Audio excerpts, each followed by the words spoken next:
اللہ دے رسول تو سنیا یا رسول پاک دے صحابہ نے یا امامت کچھ بھی نہیں. تو جعلی باتاں جڑیاں انہوں تو بھی توبہ کرنی چاہیے.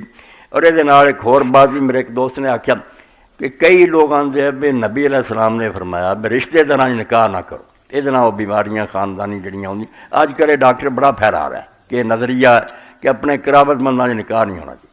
اور یہ ایک حدیث ہی بنا کڈی کہ حضور نے فرمایا کہ تریبو لا تزو، باہر رشتے کریا کرو پھر تسی بیمار نہیں ہوگے. اور جنہیں لکھی ہے نا اپنی کتاب اس دور سے بڑے اچھے نیک آدمی مگر انہیں حاشیے لکھیا تو مینوں یہ لبا نہیں سراغ بھی کتنے آ، اگر کوئی ڈھونڈ سکتا تو مینوں اطلاع دے دے بھی یہ حدیثاں کتنے.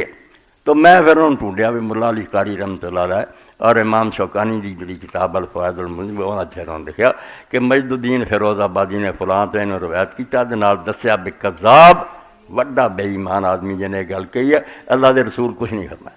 اور عمل تسی جانتے جے بے حضرت علی اور حضرت فاطمہ کنا قریبی رشتہ، رسول اللہ دے چاچے دے پتر بھرا نکاح کیتا. پھر رسول کریم علیہ السلام نے حضرت عثمان رضی اللہ تعالیٰ دو بیٹیاں دیتیاں. وہ حضرت علی تو بھی تھلے یہ چاچے دے پتر سی نا کڈا رشتہ. پھر رسول اللہ دی پھپھی دی بیٹی یا روا گاؤں دا عثمان بیٹا، پھپھی دی بیٹی دا بیٹا اصل بھانجا لگتا، وہ بھی آپ نے نکاح کیتا.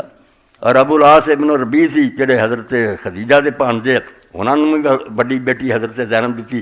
تو یہ جعلی گلاں تے جعلی حدیثاں اللہ دی پناہ منگو انہاں تو صحیح اور خالص دین جڑا ان دی تلاش کرو.